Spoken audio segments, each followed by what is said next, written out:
ఇక హైదరాబాద్ పోలీసులకు CP Srinivas Reddy warning ఇచ్చారు. లంచాలు వసూళ్లకు పాల్పడితే వేటు తప్పదని హెచ్చరించారు. అవినీతికి పాల్పడినట్లు రుజువైతే ఉద్యోగం నుంచి పూర్తిగా తొలగిస్తామని హెచ్చరించారు. పలుమార్లు హెచ్చరించినా తీరు మారని పోలీసులపై నిఘా ఉంటుందన్నారు. మసాజ్ సెంటర్లు, చిరు వ్యాపారులు, దుకాణదారుల దగ్గర అక్రమ వసూళ్లకు పాల్పడితే సహించేది లేదని హైదరాబాద్ సిపి శ్రీనివాస్ రెడ్డి స్పష్టం చేశారు.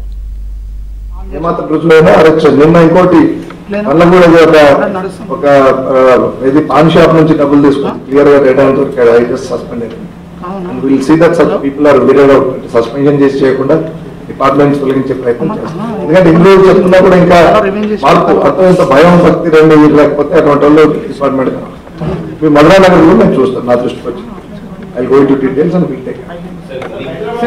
మధురా నగర్ అండ్ గోరబండ గురించి ఒక మాట చెప్పాలి మీరు అడిగారు కాబట్టి. ఆ ఏరియా ఎందుకు ఇట్లా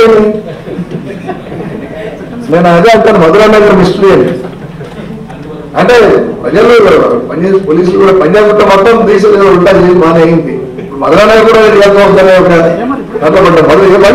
out of control. Who is responsibility? ఇదే అంశంపై మరింత సమాచారం మా క్రైమ్ కరెస్పాండెంట్ ప్రవీణ్ అందిస్తారు. ప్రవీణ్, ఇదివరకైతే తూతూ మంత్రంగా జస్ట్ సస్పెండ్ చేసి వదిలేసేవాళ్ళు, ఇప్పుడైతే ఏకంగా ఉద్యోగం నుంచే తొలగిస్తామంటున్నారు. మీ దగ్గర ఉన్న అప్డేట్స్ ఏంటి ప్రవీణ్?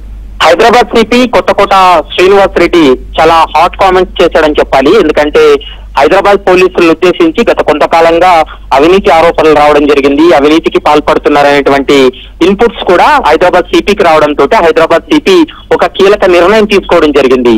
పోలీసులు ఎక్కడైనా కూడా అవినీతికి పాల్పడినట్లు రుజువైతే ఈ విచారణలో తేలితే ఇప్పటి వరకు గతంలో మనం చూసాము, గతంలో సిపిలు సస్పెండ్ చేసేవాళ్ళు. కానీ ఇప్పుడు సస్పెన్షన్ అనేది ఉండదు. ఎవరైనా అవినీతికి పాల్పడినా, డబ్బులు వసూలు చేసినా ఖచ్చితంగా సర్వీస్ నుంచి రిమూవ్ చేస్తారు. ఉద్యోగం నుంచి పూర్తిగా వాళ్ళు శాశ్వతంగా తొలగించేటువంటి అవకాశం ఉందనేటువంటి అంశాన్ని ప్రస్తుతం అయితే మీడియాతో కూడా కొత్తకోట శ్రీనివాస్ రెడ్డి చెప్పినటువంటి సందర్భాన్ని మనం చూస్తాం. ఎందుకంటే ఇటీవల కాలంలోనే మసాజ్ సెంటర్ల వద్ద కావచ్చు, మరోవైపు పాన్ సెంటర్ల వద్ద ఇట్లా బాధితులు పోలీస్ స్టేషన్ కు వచ్చినటువంటి సమయంలో కూడా వాళ్ళతో డబ్బులు తీసుకుంటున్నారు అనేటువంటి ఆరోపణలు, అభియోగాలు వస్తున్నాయి. కాబట్టి ఒకవేళ అలాంటి నిరూపణ అయితే మాత్రం ఖచ్చితంగా వాళ్ళని సర్వీస్ నుంచినే డిస్మిస్ చేస్తామంటూ కూడా ప్రస్తుతం సిపి కూడా స్పష్టంగా చెప్తున్నారు.